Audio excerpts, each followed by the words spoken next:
What's good, YouTube? Today we're going to be talking about whether or not the Jazz are having a successful offseason and how they're going to look next year. Now, this is amidst of the news of Donovan Mitchell being available in trade talks, which honestly was going to be obvious because I'm going to talk about it, but I don't really like the Jazz roster right now.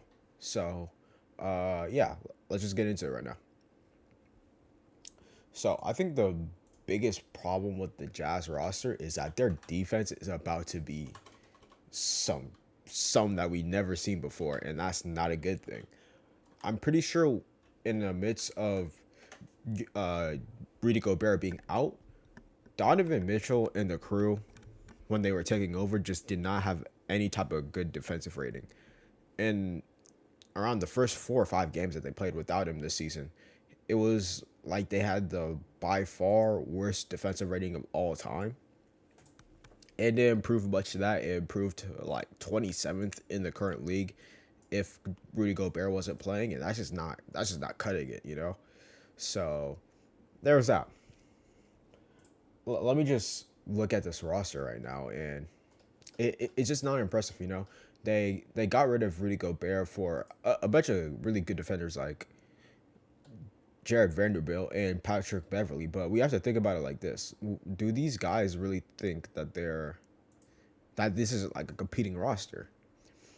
There's just not that much really good defensive pieces here, even even with Rudy Gobert. Uh, Mike Conley was one of the only semi-consistent guards who could actually do stuff on the perimeter, and well, Hassan Whiteside is now the prime five in the squad, unless Walker Kessler is really good this year, which could happen. Which just leads me to say, what do they even look like next year? Are they really going to be a serious contender for a play-in spot? I don't know. I don't think so. And that's where we come in with Donovan Mitchell. There's no way Donovan Mitchell is looking at this roster and saying something like, "Oh yeah, we could win a playoff series." No, they definitely got worse.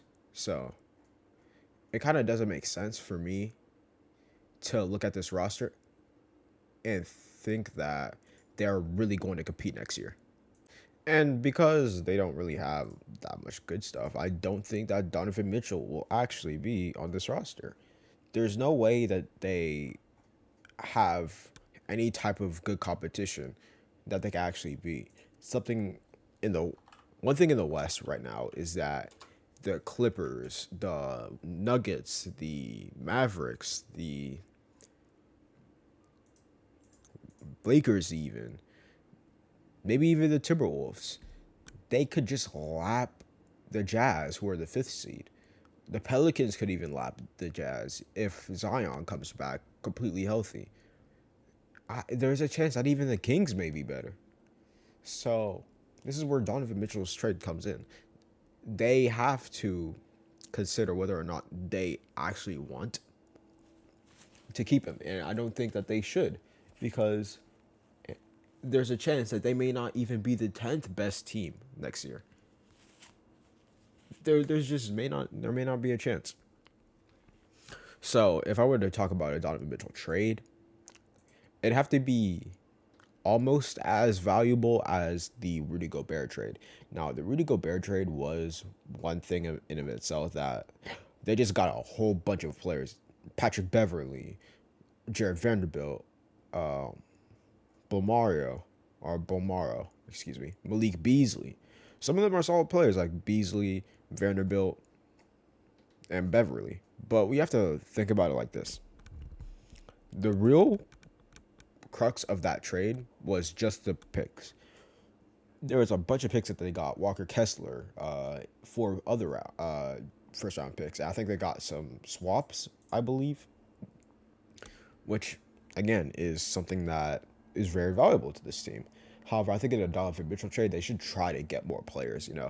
Uh, right now the rumor is the Miami Heat, and I know I'm not the biggest fan of the Heat, and I do think that the Miami Heat should make this trade if they can.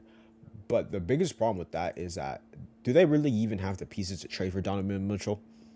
Is Tyler Hero, Duncan Robinson, Kyle Lowry really the best move that they can make?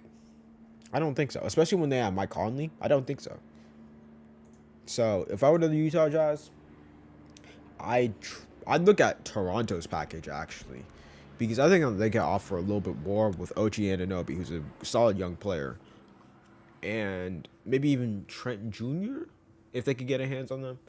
And now we're talking. We're talking about a really good team in the East just popping out of nowhere, and just a lot of solid young pieces along with key role players that have veteran age, which is kind of crazy to think about because if we look at the Utah Jazz roster right now, they should just go young. That's what I would do because looking at the roster, there's not really much to build off of, even if they had another star. Because Mike Conley's taking up a lot of money, and a lot of these guys just don't have as much impactful roles on this squad as someone should. So, but that's just the Utah Jazz just trading for or trading away Donovan Mitchell. If I were to recommend what they should do, I would say trade Donovan Mitchell, but they should also kind of be aware of what is the market looking like. Because if they could get Aiden, which I'm not sure if they could, but if they could, I try to go for him. I try to go for Aiden and Donovan Mitchell. And while I don't think that is really a good playoff team, I still think that could probably have a good fit back there. So yeah, that's just it for me though. A little short video. I don't really like talking about the Utah Jazz, so yeah. That's just it for me. I hope you guys are having a great one.